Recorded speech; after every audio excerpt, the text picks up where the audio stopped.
Hello, everybody. We're about 2 minutes late. Sorry about that. If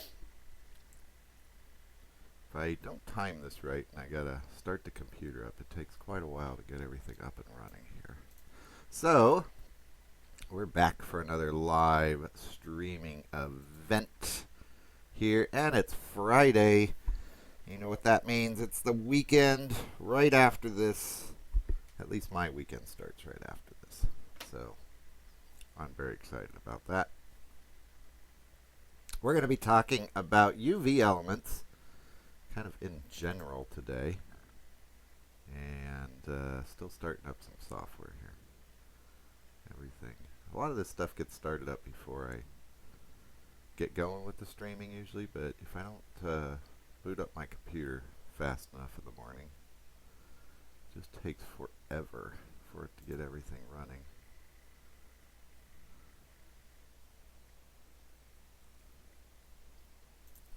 Alright, ignore that little message there for just a second, and I'll pause this. Okay, so yeah, UV elements. Let's get something that's already UV'd here. Um, how about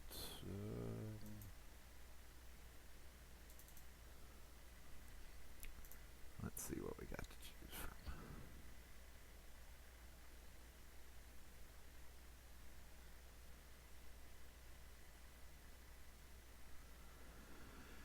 How about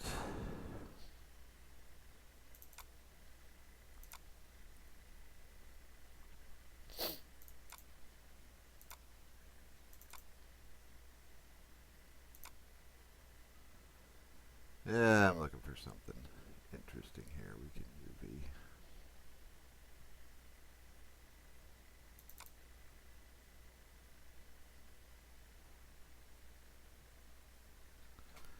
Yeah, let's see what we got here. We will import this guy. So we'll import an FBX file. And let's go here. Final assets. Which one is this? This one is a lantern. Here, let's import this guy. Let's see what we got to work with. Wow, that is a big lantern. that is bigger than I thought it was going to be. All right. I am not liking that one. Let's find something different here. How about this one? Import and X.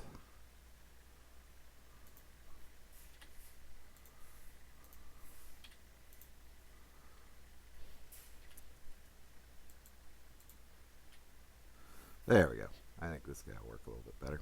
Okay, so I'm going to just scale this up a wee bit so we've got something to look at here. And we'll clean up our scene a little bit.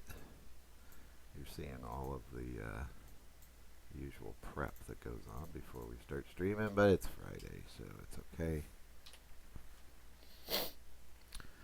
And I'm going to, just because I don't remember what was done to this guy, I'm going to reset the location on that one just for our little exercise here. Okay.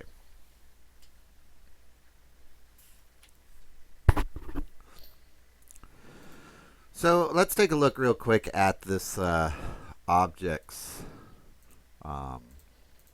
UVs. Uh-oh, I forgot which lesson file it is. Give me just a second. These are the things that happen when you get your computer booted up late in the game. And it's 4059. So this guy right here. I've said it before, but here's all the things that go into making a curriculum. There's lots of organization. Okay, so Let's take a look at the UVs on this. I think it is UV'd, but I really don't remember. I'm hoping it is, but if not, well, that'll be just fine. Yeah, there we go. Okay, so this is already UV. Now, what we want to talk about, and by the way, it's triangulated. I imported this as from an FBX. That's going to be okay for what we're doing here. It's not going to really change anything. And yeah, it'll be fine. So our UVs here, a couple things about them. First of all, they aren't necessarily one-to-one. In other words, take this little round piece up here at the top.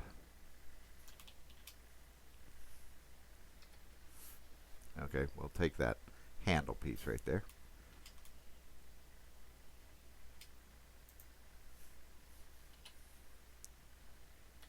There we go. That's what I'm after. Take this piece right here. It may not necessarily be one-to-one compared to this piece, which is the bottom piece. And one-to-one means that it's the right size compared to this one, compared to everything else. Now, it doesn't mean that it's the right size compared to everything else in the scene. That's a different step. We're not going to worry about that right now. But it means that everything in this one-to-one space, this gray patch we see here with the grid in the UVs, everything in that gray area is the correct size or not the correct size to each other. So if we say it's one-to-one, then everything would be the correct size. And sometimes it can be hard to tell because, you know, you get these unwrapped in here and they're all weird shapes. You don't really know what's what. Now, you've probably seen in other tutorials putting a checkerboard pattern back here. And when you look over at your object, if the checkerboard pattern is all the same size on all the objects and the checkerboard pattern isn't stretched, then that means that your objects are one-to-one to each other, which is good. That's usually what we want. Again, it doesn't mean that it's the correct size compared to everything in the scene. That's more of the holistic approach, but it's, you know, we'll get to that. First, we got to deal with the object. So ideally, we want these objects all one-to-one. They don't have to be exact. Sometimes we want to use more textile space and move things around, and that's usually okay. Sometimes we even stretch them a little bit. That's okay, but we want them one-to-one. Get rid of that little weird thing there. So we're going to be talking about how to place your UVs in this one-to-one space in your UV editor. And you get a lot of choices. It's probably gotten even more choices over the last couple years than what we used to have. So let's talk about this one-to-one space here first. Let's scoot this over and take a look at this. So our UV space, a couple things we want to be aware of. The gray area here, that's our one-to-one space. We want to work in that space. The grid here in the background is really kind of insignificant right now. It doesn't matter so much. And these elements that you see all broken up, well, that's how I chose to UV map my object. And we're going to re-UV map this object in a minute. This isn't necessarily the best way to do it, but that's what we've got to start with.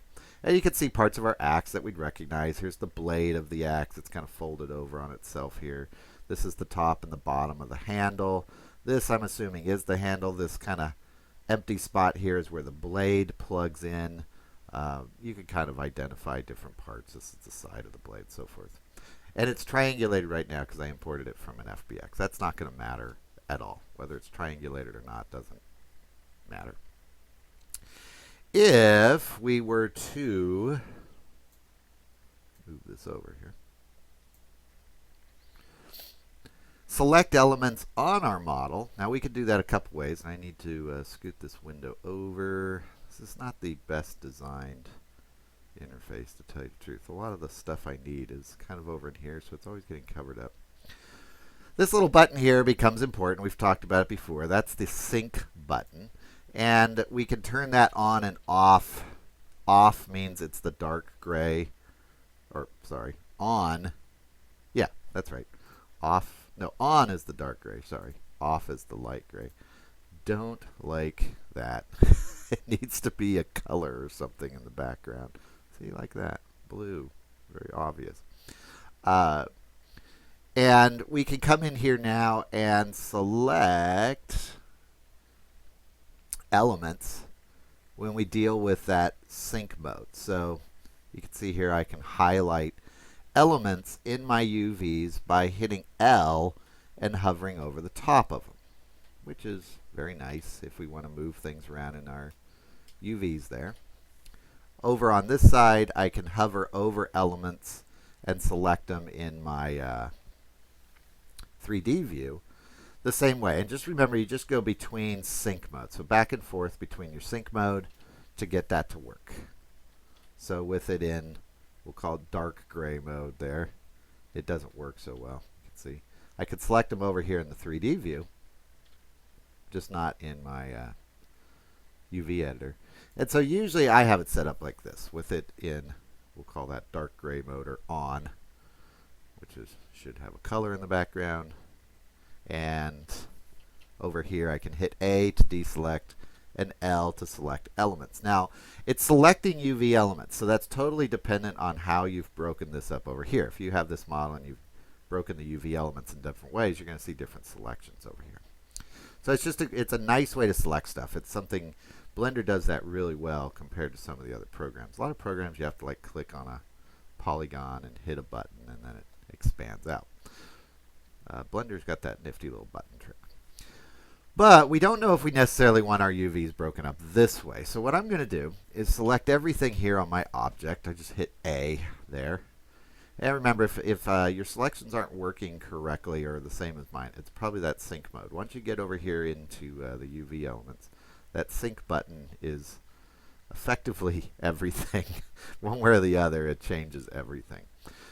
So let's talk about how we'd arrange these now. You can see that there's a bunch of elements like these axe blade top and bottoms here.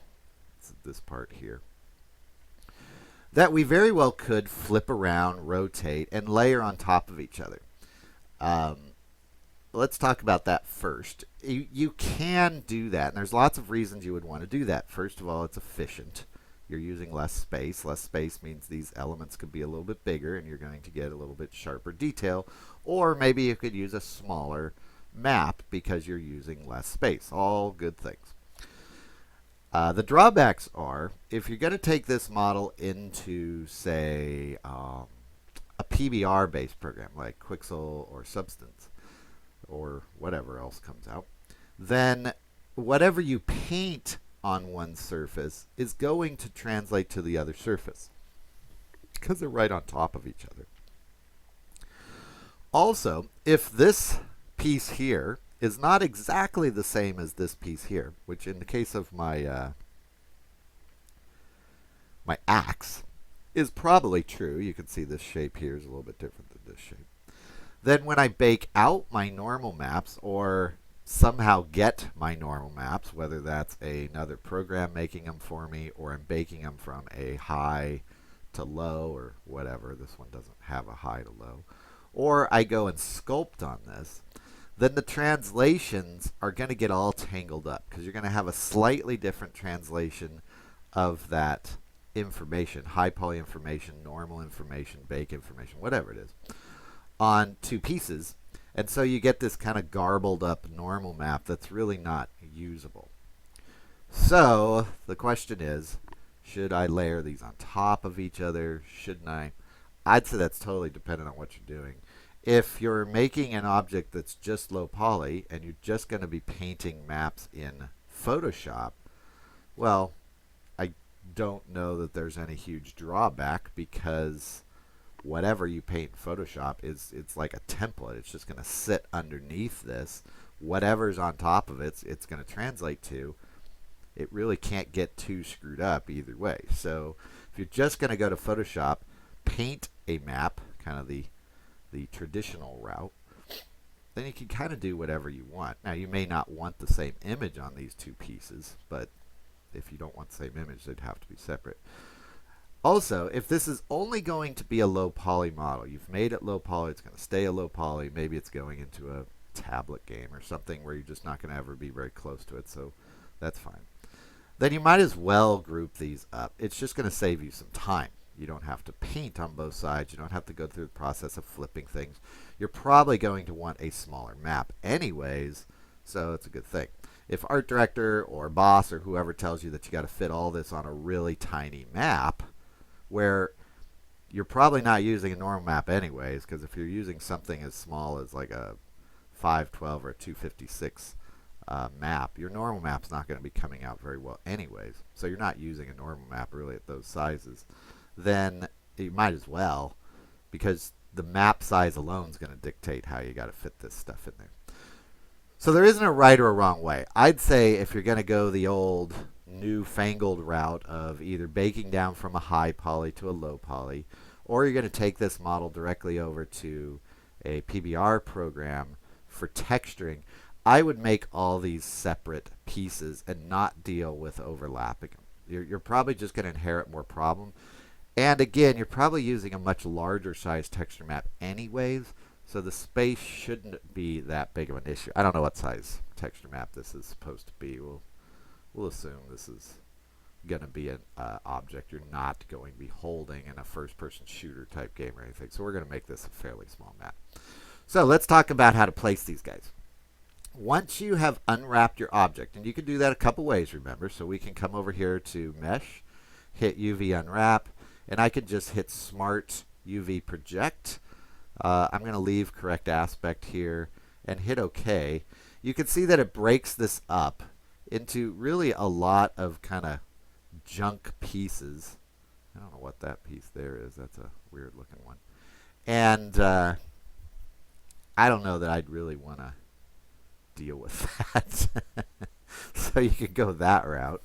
The other way you could do this, I'd try that first, by the way. That's always a good first step. Something I think we've talked about before, but when you unwrap it and you use Smart UV Project, it's essentially box mapping it. That's why you got all those pieces, because we've got all these ridges that get broken off. Now, the other way you could do this that we've seen before is come in here, go to your edges, and you can highlight some of these edges. Now I've got this triangulated, so it's going to be a little bit messy. Usually you'd be doing this step before you triangulate it. By the way, that was probably a good thing to show you. If your model keeps clipping into the camera, basically, see how it's like, I can't really get close to it before it kind of eats itself up and the camera goes into the mesh. You can scroll a little bit slower, but you can also just go to orthographic view, which is 5 on your number pad, and you'll be able to zoom in a lot more. And then remember that period button on your number pad will zoom in to whatever you want. So sometimes you'll see me kind of crashing that through the camera, but there's better ways to do it. So we could come in here and, you know, wait a second, let me set this up so my edge loops will work. You won't need to do this. This is because I have to turn that on and off for my Wacom tablet. So if I grab these loops here, it's not going to be particularly friendly to me with it being triangulated like that. There we go.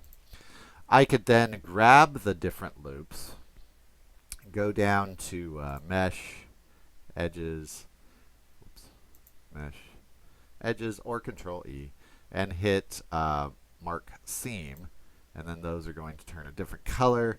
Those are going to mark as a seam, and they would be mapped that way. Now over here it's already mapped, so nothing happened. But we could mark the seams individually, and that's something we've already talked about. And map it that way, so you get two choices. Also remember that you do have the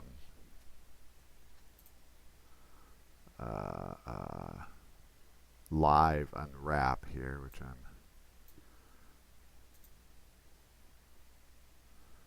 trying to find. We have it under, oh, no, not there.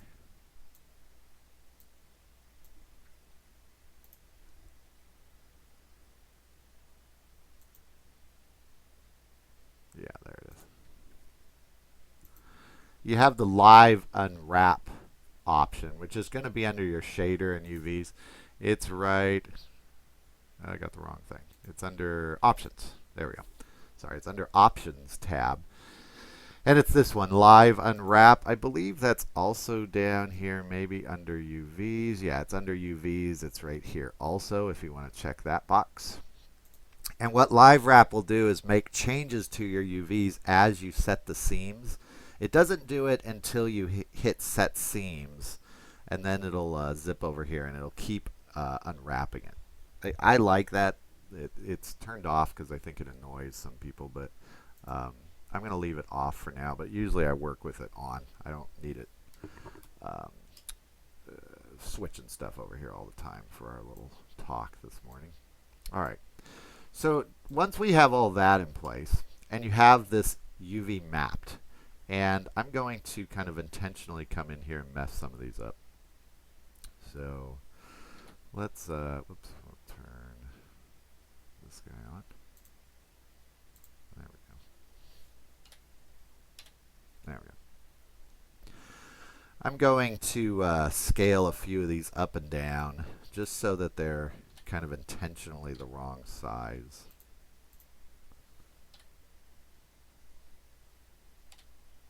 There we go. So now my UVs are kind of messed up, which is pretty much what they might look like when you get to this point where they're all UV'd, they're all over here, they're all flat, but they're not scaled correctly in proportion to each other. So if we had a checker map on this, checker map would be all messed up. And we can fix that. You get a couple tools. You can come down here to UVs, and you get these two basically that are going to help you. You get pack islands and average island scales. So pack islands, whoops, gotta select everything. Sorry about that. Select everything first. Go to UVs and pack islands, or Control P. And what that's going to do is it's going to take the scale of these elements, and if I undo it here, you'll see the difference. See this big piece here in the background? It's going to take the scale of the elements as you have them right now and then pack them together in the most optimal way. It's not going to keep the size of each element, like this big square taking up the whole piece. It's going to need to shrink down, but it's going to keep these islands in relative scale to each other. So if I was to go to UV, pack islands, you'll see that I have this great big kind of unwieldy one here. This one's still out of whack scale-wise. This one's really small. But it fits them all into the space, and it does it pretty well. It's usually not the most efficient use of space the way that it works, but, you know, it tries. So you also get a margin down here once you do that. The margin allows you to, if I can click on it here. Come on. Are we dead? There we go. We're not responding. Wait a second. Pause the video for a second. There we go. You get this margin down here, and so I can change the margin, and that's the buffering or the area between these elements. Now we want some area there if we're going to be dealing with normal maps, especially normal maps, but other map types too. So usually you want at least a little bit of an area. This is also dependent on the size of your texture. So something like 7 is probably plenty. But this is a really big texture that's on here. So if you have a small texture, it's going to look different than when you have a big texture. You can also hit rotate. Rotate's going to rotate the elements so that they fit better. Usually rotate's fine. I think the only reason you don't want to use rotate, or at least that I've run into, is when you have elements like wood, like in this handle. I'd assume that's going to be a wood handle, I guess. You need all the elements that have a pattern to them, or a direction to the texture, to be either going the same direction if you're going to be using PBR, like wood, or you need to identify those as different IDs in your ID map, which you can do too if you want to rotate them, but usually I just don't rotate them. I'm going to leave rotate on for this. Now, that's still wrong, so what we want to do is get those guys all fit in perfectly, and that's pack islands, or average island scale, sorry. Average island scale is Control A, And if I hit Control A with all of them selected, what it's going to do is then kind of expand them out. Now they're not fit into that spot, but now they're all 1-to-1 to each other. So they're the correct size compared to each other. And then we can come back over here to Pack Islands. And now all of these pieces are the correct size to each other compared to anything else around them. Now you can see the usage here is not as efficient. I'm not sure that's how I would like them packed. At this point, you may need to go in, select these elements, move them around. Like I said, you can turn off rotate if you don't want some of those pieces, but to go in different directions. But something like this, where the wood grain be going this way, and the wood grain is now going this way on this piece, I think I'd probably rotate this piece around. You know, come in here, hit L, hit rotate, 90 degrees, hit G to move it, and move this guy to another spot, move some other pieces around here to accommodate that, and get them all lined up. Now, the usage of the space is the last thing we'll talk about. It used to be, now this is a very long time ago, like PlayStation 2 era stuff, that we would want to use all the space in here as best possible. So there was kind of another round of steps of going into the UVs, scaling them up and down, and kind of squishing them into little areas, because the load times on the maps were so intensive on the games that we really had to smash a lot of objects onto one map. We had to take advantage of every single pixel in here the best possible way we can. So you still might see some of that on the internet, and there's lots of tutorials on that. It's still important. You want to use as much of this as you can, but if you do have some little empty spaces like over here, it's not going to really make that big of a difference anymore. The map size is far more important nowadays, and you want to use as small a map as possible.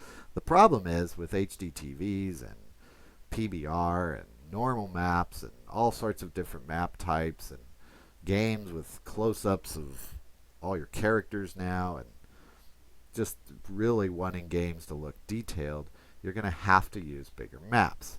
So the right size of the map compared to the UV layouts and all that, that's going to have to be something that either you decide or it's going to be told to you ahead of time. Usually companies will have some sort of standard for small assets and large assets and wall units and stuff.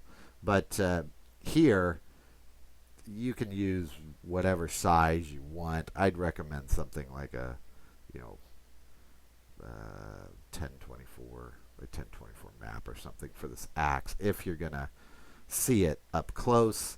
And if it's just a prop, maybe something half that size.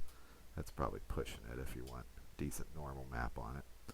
It's not meant to be a huge axe. So, but you do want to pack these elements all in. And now if I wanted that piece to stay put, I could come over here to Pack Islands, and we'll select everything. There we go. And undo that. There we go.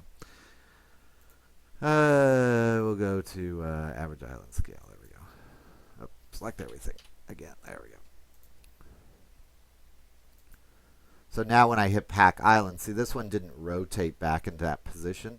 I have rotate turned off. It didn't scale up or down because all I did was pack the islands. So whatever scale I change on this, it'll stay. So you can pretty much get everything you need done with these two buttons. Pretty nice. So that is going to do it for this little talk.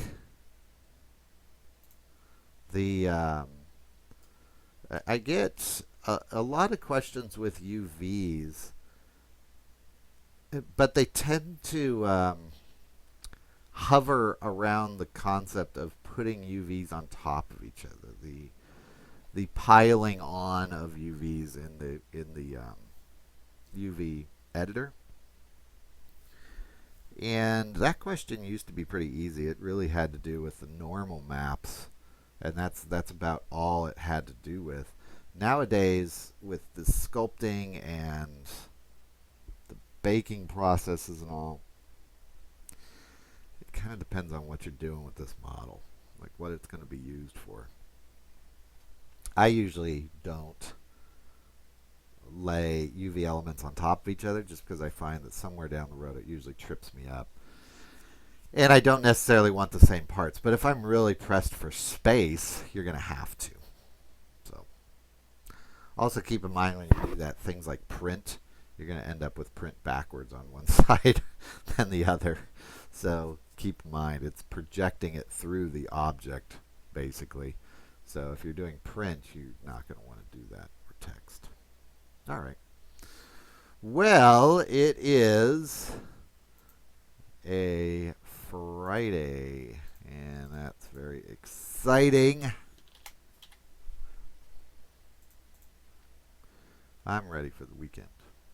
So that's going to do it for today, folks. I will see you all soon. Have a good weekend. Bye-bye.